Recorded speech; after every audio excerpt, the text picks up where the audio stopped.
So imagine a big explosion as you climb through 3,000 feet. Imagine a plane full of smoke. Imagine an engine going clack, clack, clack, clack, clack, clack, clack. Sounds scary. Well, I had a unique seat that day. I was sitting in 1D. I was the only one who could talk to the flight attendants. So I looked at them right away, and they said, no problem. We probably hit some birds. The pilot had already turned the plane around, and we weren't that far. You could see Manhattan. 2 minutes later, 3 things happen at the same time. The pilot lines up the plane with the Hudson River. It's usually not the route. He turns off the engines. Now imagine being on a plane with no sound. And then he says 3 words, as unemotional 3 words as I've ever heard. He says, brace for impact. I didn't have to talk to the flight attendant anymore. I could see in her eyes. It was terror. Life was over. And I want to share with you 3 things I learned about myself that day. I learned that it all changes in an instant.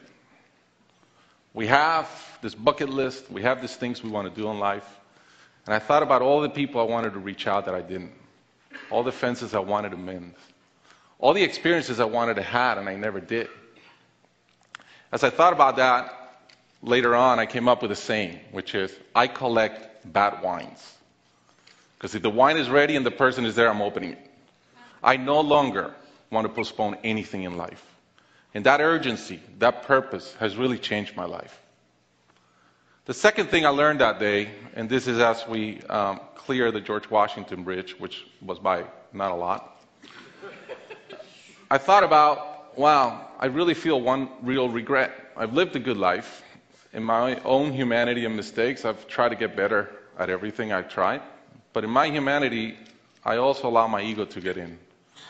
And I regretted the time I wasted in things that did not matter with people that matter. And I thought about my relationship with my wife, with my friends, with people. And after, as I reflected on that, I decided to eliminate negative energy from my life. It's not perfect. It's a lot better. I've not had a fight with my wife in 2 years. It feels great. I'm no longer trying to be right. I choose to be happy. The third thing I learned, and this is as your mental clock starts going 15, 14, 13, you can see the water coming. I'm saying, please blow up. Right? I don't want this thing to break in 20 pieces like you've seen in those documentaries. And as we're coming down, I had a sense of, wow, dying is not scary. It's almost like we've been preparing for it our whole lives. But it was very sad. I didn't want to go. I love my life.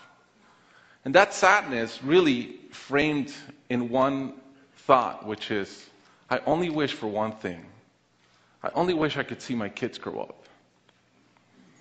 About a month later, I was in a performance by my daughter, first grader, not much artistic talent yet. And I'm bawling. I'm crying like a little kid. And it made all the sense in the world to me. I realized at that point, by connecting those 2 dots, that the only thing that matters in my life is being a great dad. Above all, the only goal I have in life is to be a good dad. I was given the gift of a miracle, of not dying that day. I was given another gift, which was to be able to see into the future and come back and live differently. I challenge you guys that are flying today. Imagine the same thing happens on your plane, and please don't. But imagine, and how would you change? What would you get done that you're waiting to get done because you think you'll be here forever? How would you change your relationships and the negative energy in them? And more than anything, are you being the best parent you can? Thank you.